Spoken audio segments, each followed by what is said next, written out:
Hey guys, welcome back. We've just started a new series called Breaking 17, World's Strongest Marathon, where we're going to be documenting Big Coz's journey to break the record. How you feel about it? A little bit nervous, to be honest. Excited because I feel like I can get it done. I'm not going to say easy because it's definitely going to be hard, but just judging off the times we've been getting in training and stuff like that so far, without any specific training program, it's looking like we're well on our way. For all the listeners, you want to kind of give a little background on yourself? I come from sporting-wise, come from a rugby league background, similar to Kyle here, junior reps, all that kind of stuff. And then around when I was 17, 18, just started getting into a big party scene and, losing focus, all that kind of stuff. And as you do as, I guess, the rugby league, park football culture goes these days, you finish your game, get on the drink with the boys, and one thing just leads to another, and just start taking it to the next level. Started to get a bit out of hand for myself. When I started taking stuff midweek, all that kind of stuff, my life was heading down a pretty destructive path. And one day I was coming home from a bender, and that's when everything changed for me. I was driving home, stupidly enough, on a come down, and just thought my life was over, and decided to ring my old man. Me and my old man didn't have a very good relationship growing up, so to come out of the woodworks and just want to ring him when I'm in this crisis in my life really says a lot. But so the next day, basically, 2 days after or whatever, I packed up my bags and just moved out here to the mountains. Penrith, but then up to the mountains now. But yeah, and coming out here, basically isolated myself for a whole year with no social media and stuff like that. Just deleted everything, just had time to myself, time to reset. During that time, that whole year that I was really partying and took that destructive path, is where I gained weight, 126 kilos I was. So pretty big boy, as you imagine, like with my height, how much of a butterball I would have been. Big time. Yeah, big time. But that I was, when I came out here, I was running that. My family out here is like fairly fit. I went for 2K runs here and there. Couldn't even finish in the Peen River run. But those of you who don't know, it's a 6K loop all the way around. I couldn't even complete 2Ks of that. And then one day my dad goes, "Get up. I'm sick of you being a fat shit. We're going for a run." And this was at 4:30 in the morning. And I'm thinking, "Oh, fucking not, what are you doing? Like, get out of my face." And before you knew it, I was up. We were heading up to Blackheath, and we finished 21K. It was minus 3 degrees, and got it done. And ever since then, I've been hooked. Lost all the weight, and just haven't stopped. Now you're the beast that you are now, mate. No, I wouldn't say beast, bro. I wouldn't say beast. After he beats his record, he'll be the beast. Yeah, I wouldn't He'll earn the title. Yeah, I wouldn't say beast, bro. I definitely try, and now I think, as much as me doing all this stuff is for myself, it's for everyone else to get inspired. Because the position I was in, that I felt like I had everyone around me backing me, everyone around me who loved me and cared, who I thought loved and cared for me, actually didn't.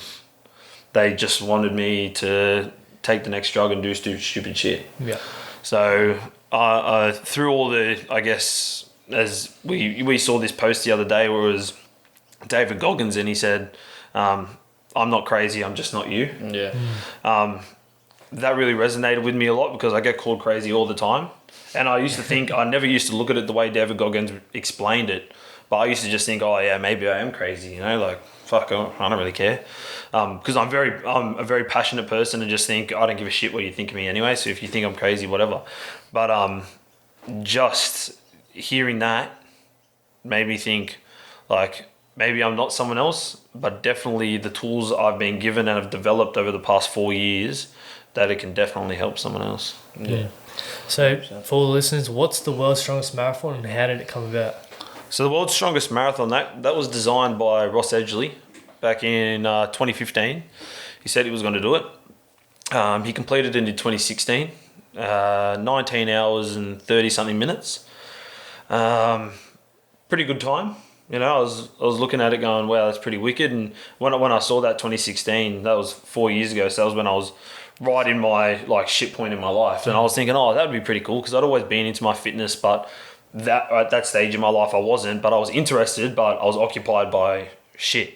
You know, and I'd always thought about it. Then I read Ross Edgley's book, The World's Fittest Book. Yep. And that was in there. And it just sparked something in me. And I was like, fuck, I reckon I can do this. I reckon I can do that. And I was at the point in my life where like, yeah, I've been doing some pretty big stuff for a while now. And I just needed something that would, I guess, put me on the map and say, fuck, this guy is legit, you know? So, yeah, so as I did more research, I always thought that Ross Edgley held the world record. Until I found out the other guy, Justin True, who completed in 17 hours and 24 minutes. So he took a big chunk off Ross's time. That's a crazy time. You know, that's an amazing time. But I'm sorry, Justin, but I'm hoping to cream it. You know? Hopefully he comes out here. He said he was going to. Yeah. If COVID comes down, I'm hoping that Justin can make it out and that'll be awesome. Come and support. That'd be pretty cool. And it's cool. I guess you see someone like Ross who's that famous, you know, in the fitness industry. Never replied to any of Justin's stories. Never replied to anything. Just tried to let it cinder in the background. But for Justin to respond to me the way he did and said, "I hope you kill it," He's such a humble guy. Yeah, that just shows the type of person he is. Yeah, that's why. And for him to come out, bro, and say, I want to come and help you. Yeah, he's so willing to help. Yeah. And for me to go and break his own record, normally people are like, I'm not gonna help you. People don't like it. Yeah, but for him to come out, it just shows the kind of person he is. But so the idea came about. Normally, I just say stupid shit all the time, like, oh yeah, I'll do this, I'll do that. Like, you boys have heard me on my runs, like, oh, I'll do 12 hours up this hill, you know what I mean? Like, eventually you do it. Just do hill repeats for 12 hours. And then the idea first came about, I said to my old man, I said, oh, I think I'm going to do this. And he goes, what the fuck? And I'm like, yeah, I think I'm going to give it a shot. And I said, oh, that would be a pretty cool idea. And so we went down to Jemison Park, chucked the harness on, and I did a couple laps with I think it was a 2.4 ton, I think the car was when I did it. So I only need 1.6, that's the extra 1,000 kilos on top of what I need, basically. So 800 kilos or whatever. So we were pulling that, and it felt pretty good. And I was like, yeah, I'm going to do it. So then I made that post, and as soon as I put it out there, I just knew, you couldn't back down. I can't back down. I had to do it, you know. And when I put that out there, like, that sparked a lot of people going, holy shit, like, what the fuck is he going to attempt? Because most people wouldn't have seen me on that level, I don't think. But yeah, bro, I'm pretty excited. Yeah. Nervous, but...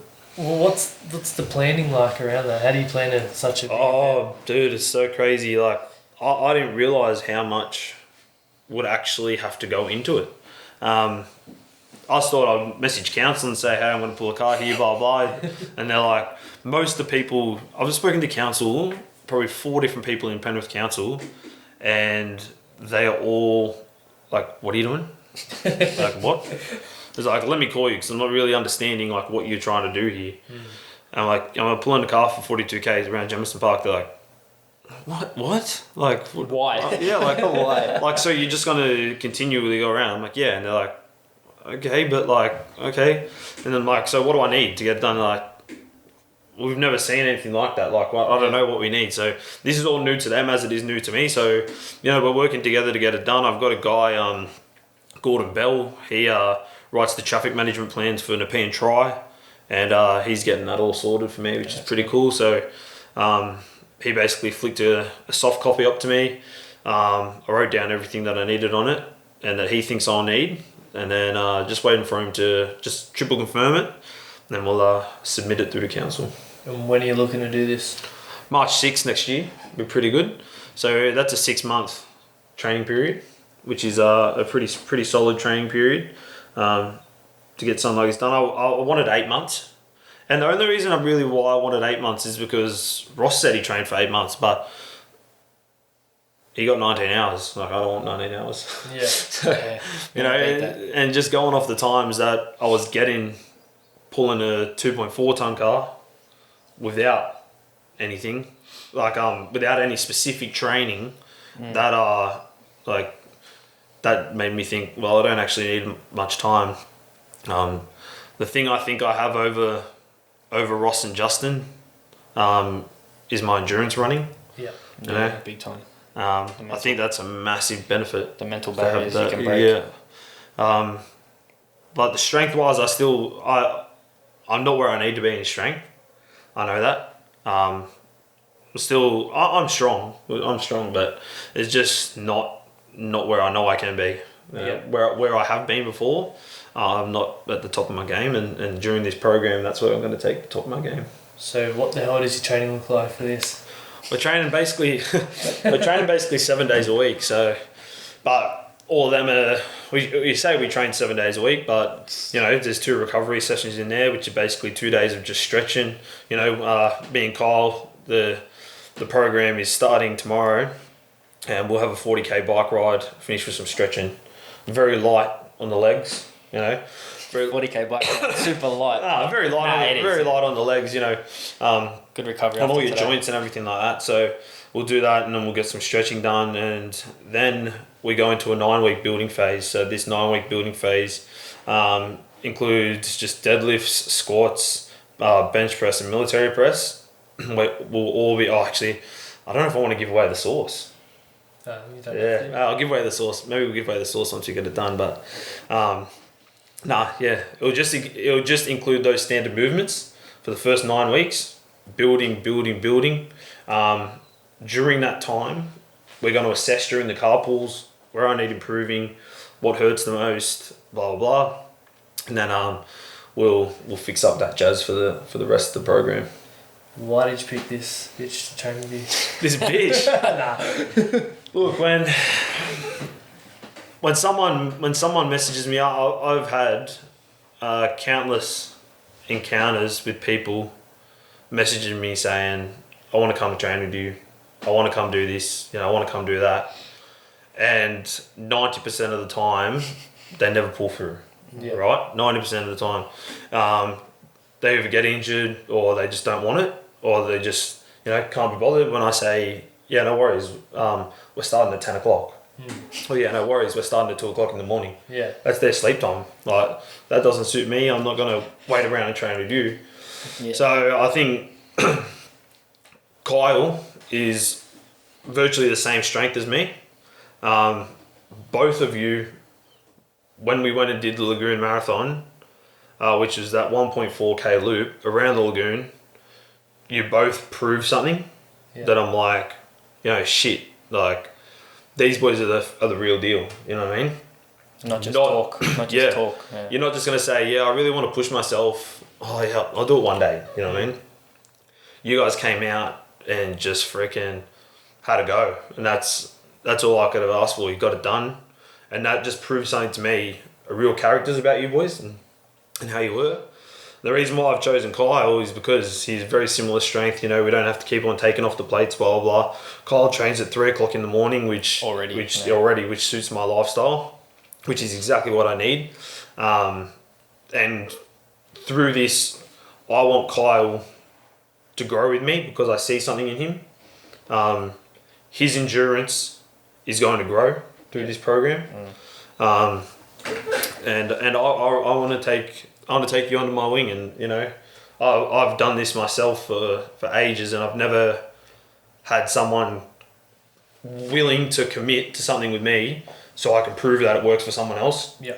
And I'm not just a freak of nature or whatever, something like that, as people would say. But yeah, I want Kyle to. And then I'll do the marathon 6 months later. That's it. And break my record. Yeah, that's and I hope someone comes across, and that's the reason, like, especially for me, I always, you know, Nick knows I get people to come train. They train 1 day, 2 days, sometimes 3 days in the gym, and then they don't come back.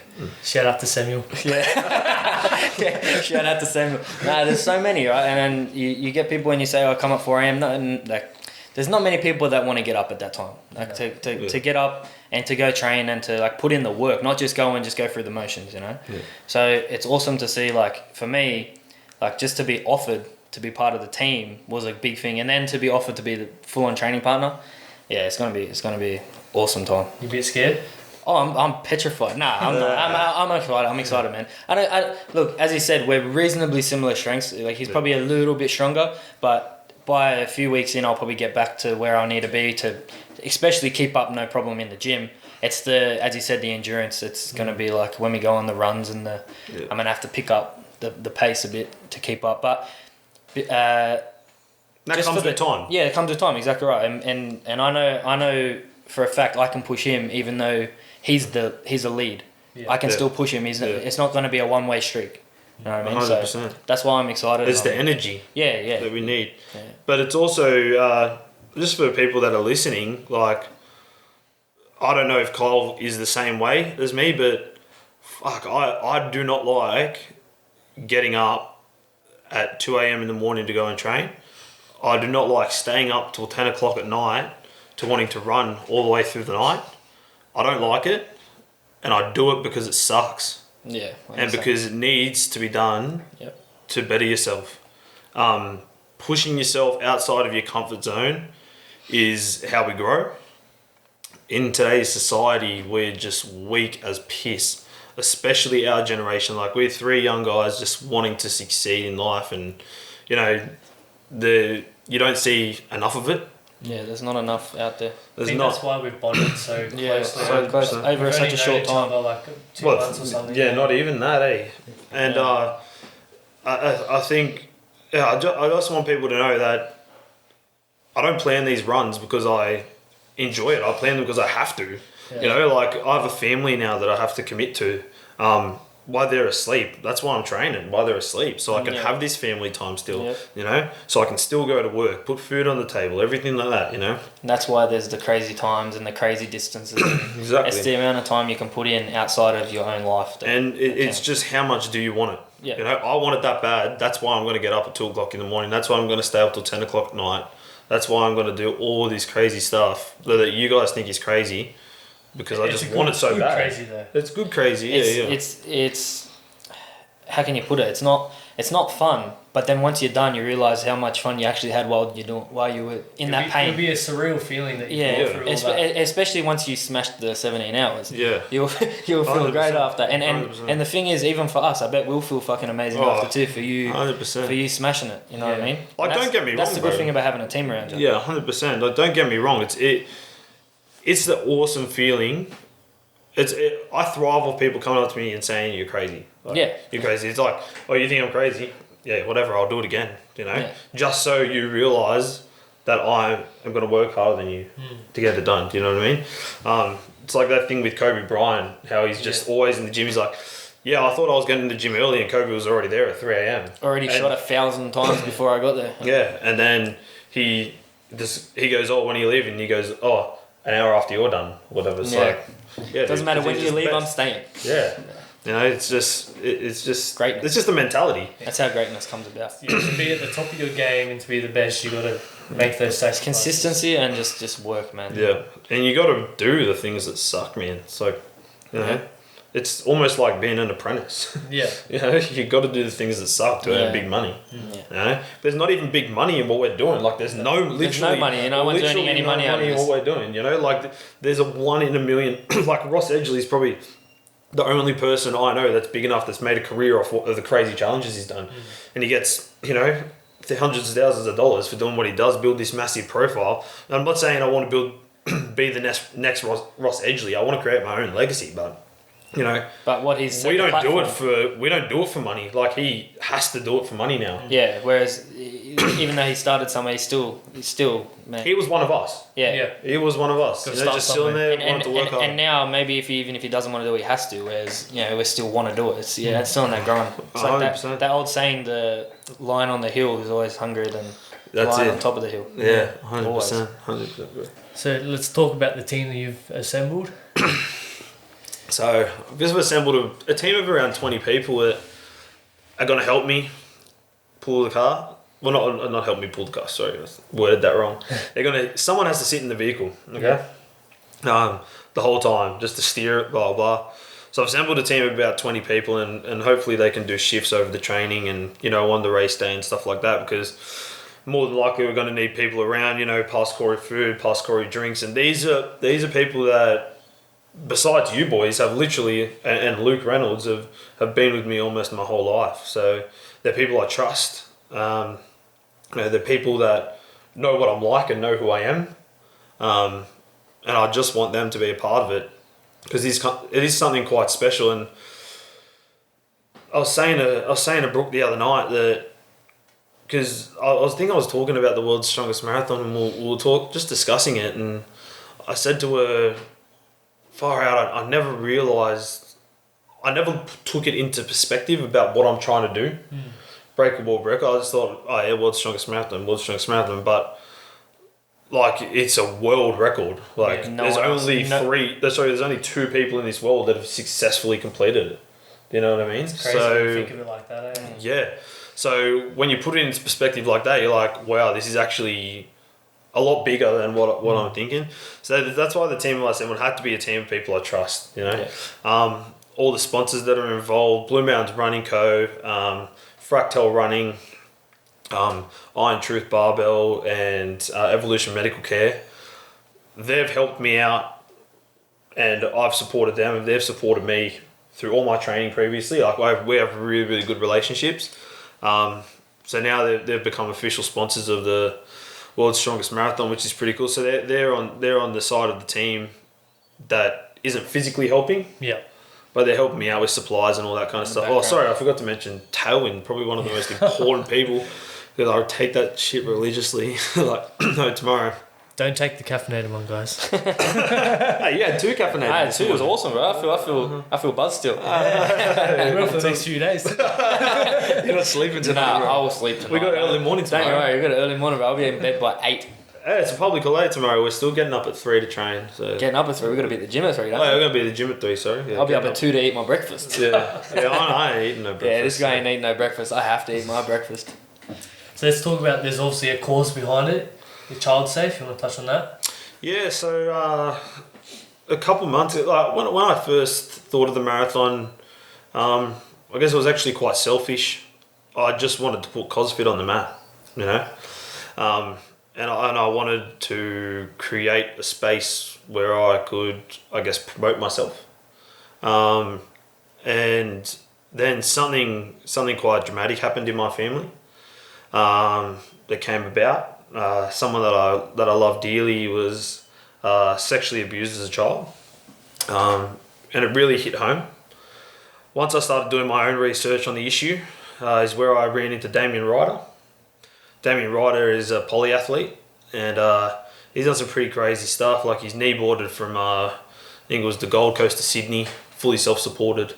Skateboarded across Route 66, which is like 300 and something Ks, fully self-supported. He'd done all this other crazy stuff, and he was sexually abused as a child, and now his story is worldwide, and he's got 2 Nat Geo documentaries, he's got a book, One Breath Meditation, and I just messaged him through Facebook, and he got back to me, and that's when he put me onto ChildSafe and said, if you're going to do it for if you're going to do this for any organisation, this is an organisation I trust. This is an organisation I do all my stuff for. So then I got in contact with Neil, who's the CEO of ChildSafe, and hopefully we can grab him on an episode to, I guess, explain how prominent this stuff is. But when I started doing the research is where I started, really thinking, holy shit, like, this is way bigger than what it is. I'll read out some stats that I've got here, just to let you guys know how much this is embedded in our society. So in Australia, 1 child is physically, emotionally, or sexually abused every 16 minutes. That means 32,000 children are abused every single year, and it's usually by adults that are trusted by them and their family. And that's how sad it is, bro. That really just points out how prominent it is. By people you trust, by people you know. And this, it kind of makes me angry when I feel about it, but I can't get too emotionally attached, even though I quite am. I really need to dial back my senses and just breathe through it. Because it's just, there's no other way to put it besides fucked. Yeah. It must hit home too, obviously knowing someone that's gone through it and now being a dad yourself. Like, thinking something that possibly happened. Yeah. And being a dad, seeing what happened to this loved one and how it's affected them and now looking at my son and just thinking, how the hell can someone do something like that to a child? When all they want to do is come into this beautiful life thinking that everything is so perfect, and then these kids are getting abused by people they trust. Yeah. You know, it's just, there's no other way to put it besides fucked up. Yeah, it is. Like, there really isn't. And you shouldn't swear when you say that stuff because, like, it's sad and it's like, it's just fucked up. It is. It's fucked up. There's no other way to put it. It's just the harsh truth. Yeah. You know? And we see, like now, ever since I started doing this World's Strongest Marathon and promoting for ChildSafe, look about what's going on in the world with all these pedophile rings, Jeffrey Epstein, all this kind of stuff. Like, we don't realise how big it is. We listened to the Joe Rogan podcast, and I ended up finding this article after I listened to the Joe Rogan podcast, and it was about, I think it was 67 kids were rescued from a house and they were getting sex trafficked through America. Shit. Was not even on the news. There was 2 articles written about it. 2 articles. Yeah, it's not shown enough. Yeah, Not on the news. Yeah, you don't hear about it. It's just wear a mask, you'll be okay. That's all they're saying now. Yeah. And they've saved all these kids from a sex traffic ring, and no word of it on the news. Yeah. You know, it's just it's sad. It's terrible, man. And it's fucked up that, and because usually those pedophile rings, the most powerful people are running them. Yeah. So the people that own those big TV corporations, blah blah, as you can call them, the powerful people, those are the people they're embedded in it. Yeah. So ChildSafe's come on board, and that's what we're going to be raising money for. Yeah. So ChildSafe actually, they run programs in schools, sporting clubs, to try and create safe environments. So when we were younger, we used to go to the footy field, right? Yeah. When our parents signed us up for footy, they never asked, what do you have in place to keep our child safe? It was just, who's the coach? Yeah, okay. Yeah. You don't know what that coach has done. You don't know who he is or whatever. He could be a good family friend, people we trust, you know? So how are you keeping my child safe? What are the protocols you've got in place? And ChildSafe step in and create these protocols for these clubs. They do the exact same thing at schools. And they also give parents and students and athletes the tools to recognise child abuse and what to do when it happens and how to go about it. Yeah. So they really are just trying to, even though they might not be able to end child abuse, which would be a great thing to do, you can't keep an eye on every single household. It's just impossible. Yeah. But what you can do is put these massive preventative measures in to help keep our children safe, which is what ChildSafe is about. Awareness. 100%. So that's where ChildSafe steps in. When Neil comes on, he'll go really in deep about what they do, and he'll mention a couple stories that will really hit home for some of us. It's just scary and fucked up. That's why I'm just trying to pump it, right? Hopefully we can raise a lot of money for it. Yeah, I'm hoping to raise about 25,000, which would be a good amount of money, I think. Sweet. That's okay. Yeah, we've got 6 months to do it, so 6 months is a fair amount of time to raise 25 grand, I feel. It's a good amount of time. Yep. And have we set up where they can put the money in? Yeah, so I've set up a GoFundMe. Goes directly into ChildSafe's account. Yep. Okay. That's just a good way to keep track of the dollars, and we'll hopefully, if Neil can fly up from Melbourne by then, we'll get a check and take a big photo and stuff like that, which would be pretty cool. But I've set up a GoFundMe. That's going to get released actually tonight because our thingo starts tomorrow. We'll put all the links in the bio and that as well. Yeah. So everyone can donate if you want to. And what we'll be doing, if anyone knows any companies that want to get involved, what we'll be doing, we'll have 2 different sizes. And we'll be sending out sponsorship proposals and stuff like that. We'll have 2 different sizes. So we might have like a 300ml and a 600ml size. And you pay $500 or $1,000 depending on what size you want. And that'll go on the side of the car when we're pulling the car on event day. So Yeah, that'd be awesome. Yeah. and be a part of the documentary. You know, we might get some news reporters down there and stuff like that. It's pretty cool. And the money help goes to buying food and stuff for you as well, or No. I'm fully self-funding all myself. Yep. So all myself, my team, whatever. That's fully. Self-funded. I'm self-funding all that. Whatever food my team needs, getting shirts made up for my team, blah blah. That's all coming out of my own pocket. All of this money that's getting raised is going straight to all the ChildSafe. sponsorship money going to ChildSafe. All the too? sponsorship money, everything is going to ChildSafe. None of it is coming to me. It's all getting directly straight to ChildSafe. Okay. Awesome. Yeah. Sweet. Well, that was a good introduction. Can't wait to see Yeah. where we're at the end of 6 months. Yeah. Hope you guys really enjoy this and come along for the journey. Really, it's going to be an interesting one. Yeah, we'll be having some good insight. So I guess, as we said, we got Neil coming on. We're going to get Luke Reynolds come on. He said yes to come on. And how's he helping you just with the strength side of it? Yeah, so for those of you who don't know, Luke Reynolds is a pro strongman, been in a lot of Arnold comps, is one Australian strongest man, all that kind of stuff. Yeah, he's a freak of nature. He's a giant. But he's a big teddy bear, so he's been helping me out, obviously, with the technique of the carpool. He's given me a harness to use, which has been really, really good.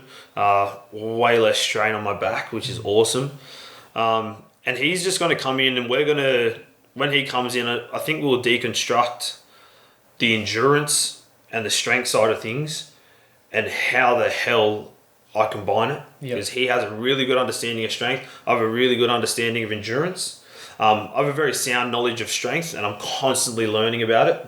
Because I've always just done what works for me. You know, I know what works for me. Don't really go into the science side of things. It's just freaking hard work. Like you just go in there and you just freaking work hard and you get results. Like that's how I've just always done it. But once you go into the specifics of the actual pulling a car, Yeah. that's where he comes in handy for big time. Yeah. So that's where me and Luke are going to come in. We're going to deconstruct everything and just give you guys a knowledge of how we're actually combining strength and endurance and how difficult it is, because it's not freaking easy. Especially at 98 kilos. A lot of time. Awesome, man. Well, you nervous? It all starts tomorrow, the big journey. It all starts tomorrow, yeah. It feels so surreal, eh? Yeah. It really does. Like, it literally feels like yesterday I was just talking about it, and then kicking in. Yeah, and then out of the woodworks, all these people are coming out saying, "We'll help you with this. We'll help you with this. Do you want this? Do you want that?" And I'm like, "Fuck, this is actually happening, eh?" It's all coming to life now. Yeah, I know. Fuck. All you gotta do is pick a date. Yeah, so we got March 6th. That's what we put on the proposal to council.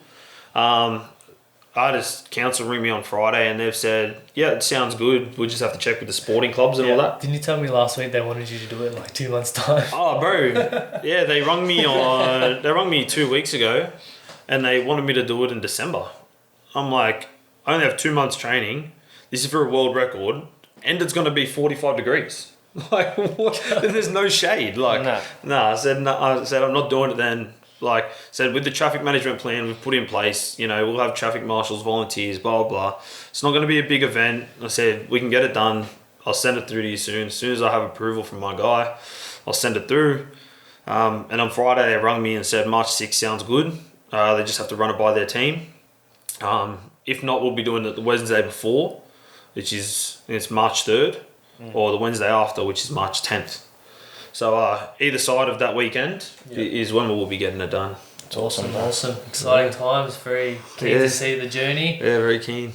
Well, that's a wrap for. I'll drop a little. Grizzly Wayne. We're getting a documentary. He's gonna be recording. Yep. So we're getting a documentary made, and I just want to give a quick shout out to Grizzly Wayne for helping me. He's done a lot of videography for me over the past years. So this is the first documentary he's doing. So. We're pretty excited. He's brought on like a whole little team too. Yeah. So that's awesome, man. We're gonna get it done. It's pretty cool. I'm keen, man. Bro. I'm keen. Well, that's a wrap for episode 1. Hope you guys enjoy this episode and come along with the journey.